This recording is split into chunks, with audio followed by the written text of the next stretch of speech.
Coach Paul Colontino joining us on Mercyhurst Week here at the Island. The big rivalry is renewed this weekend. The Colonials and the Lakers going at it. Friday at 7:05, Saturday at 3:05. And I guess, Coach, when you have a big conference series like this, certainly high stakes for both sides, it makes it easier for the players to, move forward as a group and kind of turn the page after, having a bit of a rough go of it over the weekend. Yeah, no, without a doubt.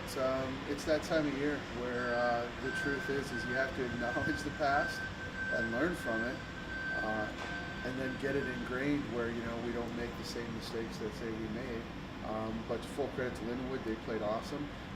But getting back kind of full circle here, it's that time of year where you can't spend a ton of time thinking or dwelling about, the previous weekend, when really the most important games are the ones that are up next. We're in crunch time in terms of conference play here. 4 games left on the schedule. Every point matters. Every game matters. Every weekend matters. And that's where our focus has to be. And a lot of focus in practice today anyway in particular. And apropos, we were just talking with one of your defenders, Sarah LeCavier. A lot of focus seems to be on just shot blocking and physical play, things of that nature. Is that going to be, I guess, a big point that the staff tries to drive home this week? A little bit. It's just getting back to our roots, I think. It's a good time for it in the sense that as we're building towards, these final 4 games heading into playoff, it's those reminders of, hey, what's Colonial Hockey? Yeah. What's it made of? And we'll continue, not to reinvigorate, but to make sure that we find new ways to remind ourselves what exactly our brand of hockey is.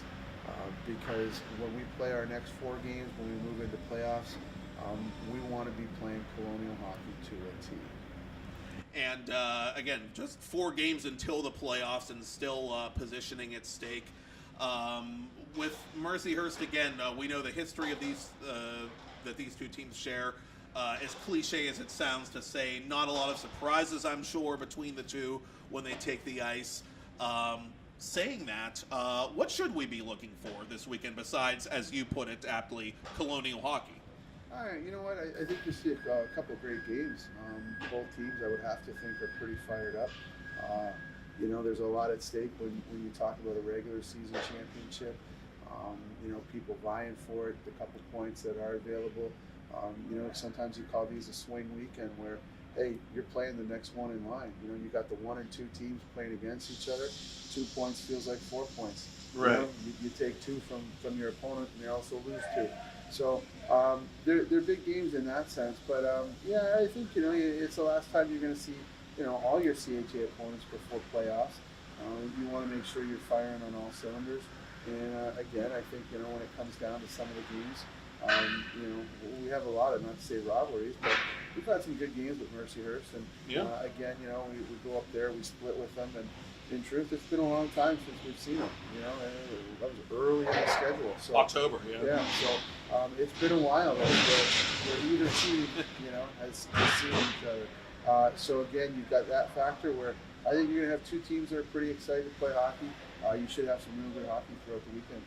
Absolutely. And are these the times of the year, maybe even more so than usual, where with your leadership group being what it is, the 3 captains and the 1 alternate, where you really lean on that group to be to wear that C, like you want them to wear the C, wear the A like you want them to wear the A, and really lean on them to show the way when the going gets tough.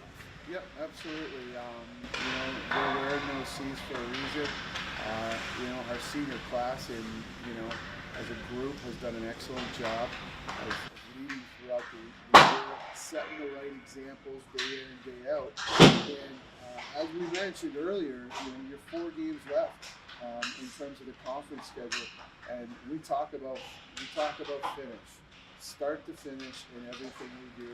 And in truth, for our seniors, they're finishing their regular season careers.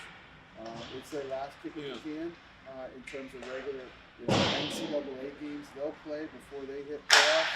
And now, more than ever, if they've learned anything, anything over their 4 years here, now is the time where we see their best. Without a doubt, we see what Colonial Hockey is made of, what they're made of, what Colonial Hockey's turned them into, and there's no excuses. It is just the right way all the time, and again, we have no doubt that's what we're going to get from our seniors, from our captains, and like I said, they're doing things the Colonial way, which is start to finish. And like you said, with only a couple series, regular season series anyway, left in their careers, you know they're going to be keyed up for this one, undoubtedly. Lastly, you always talk about the importance of, we got to take care of ourselves. We take care of ourselves, we're going to be all right. In what sense must a team take care of itself, so to speak, in order to be successful? Offense, defense, goaltending, you name it. Make sure they know what Colonial Hockey is. There it is. That's it. In every facet, in every way, knowing what our brand of hockey is. We do that, we take care of ourselves. And let's see the Colonials take care of themselves and hopefully take care of the Mercyhurst Lakers this weekend as well. Again, a high-stakes series, an exciting series for both teams. 7:05 is the start time on Friday. 3:05 is the start time on Saturday. Of course, it'll be back on CHA Digital Network. Come on out to the island, be loud, be crazy, and cheer on your Colonials. Head coach Paul Colontino, thank you.